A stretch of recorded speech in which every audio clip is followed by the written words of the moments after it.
Hi there, it's John from Bright Wargaming, and welcome to the next in my series looking at the Dickensians Box 1 from the game Twisted. So in this video we're going to be looking at how I've painted up the next two models, which are one of the Urkin called Scope and Bullseye, who is Bill Sykes' trusty companion. Without further ado, let's jump in, and I think the first model we're going to look at is Bullseye. So, here we go.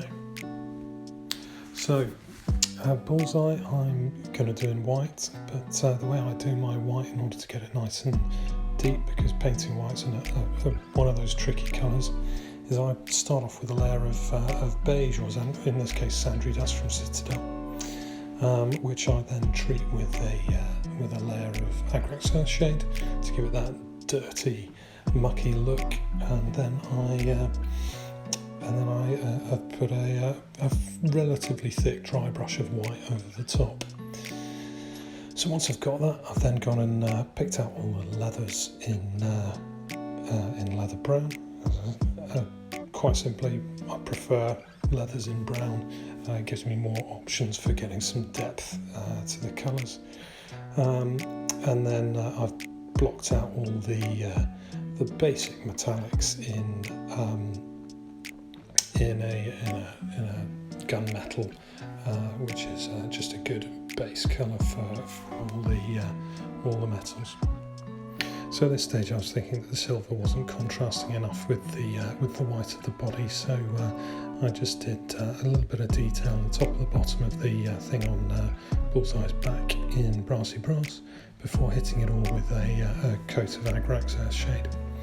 So at this point I then moved on to looking at how I get the glow effects for all the bits on Bullseye's armour, and I pinched a technique which I picked up from Privateer Press over on their P3 painting channel, which I find really good. Essentially you water down a white really thin, almost like milk, and just let capillary action take it into all those grooves.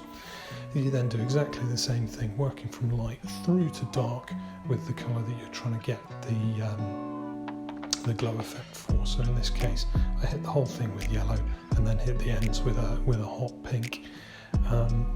And then at a later stage, when I get onto the next stage, I'll then use a really light glaze of red just to warm the whole thing up. So I'd consider this tabletop ready, but like I said before, I think that the difference really comes when you get into highlighting. That's for that next level model. So in this case, I've given it a black spot over his eye using Black Templar contrast paint. This is great because what it does is it allows all the previous highlighting we've got from the dry brushing to show through the paint. So that's what these contrast paints, how I find them really useful. Then picked out the inside of his ears and bits like that with the various colours. And then because I was thinking that the dry brush was looking just a little bit grainy, I went back with the exact same white and just sort of neatened it up with a really light coating of white over the top, before then finally just all those little bits of gold or brassy brass that I had before, just went over and just did a light highlight with glorious gold over the top of that, and that is essentially him done. So moving on to the next of my Urkin. This one is Scope, who's a shooter. What I really enjoyed about doing all these models is the fact that you don't have to stick to any one colour scheme. So I've just gone to town with all the colours. So in this case, starting his trousers off with a bit of scurvy green.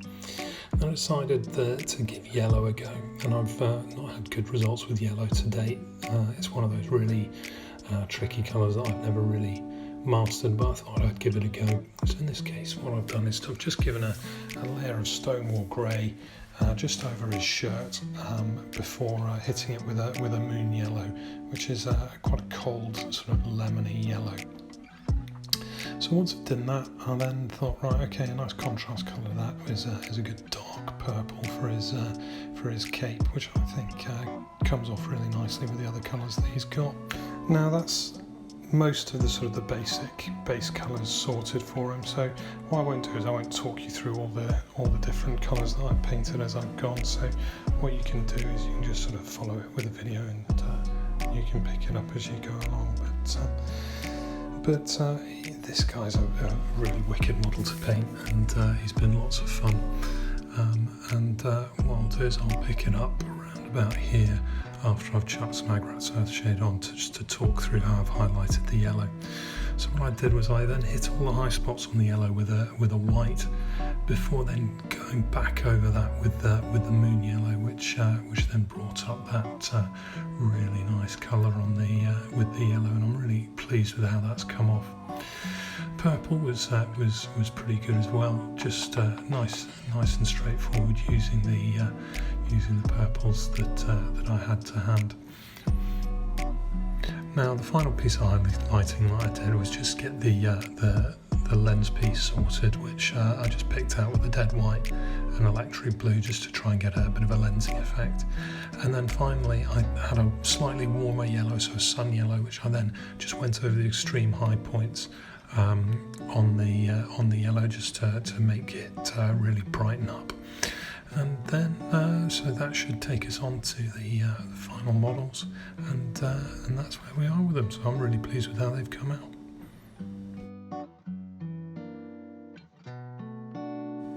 So thanks for taking the time to watch the video. I hope you've enjoyed it. As ever, please feel free to leave comments on how I can make these better. In terms of what you can look forward to in the next one, I did a quick poll over my gaming crew, who I play with, asking who I should paint up next, and the consensus was Dodger, so that's the one you've got to look forward to next.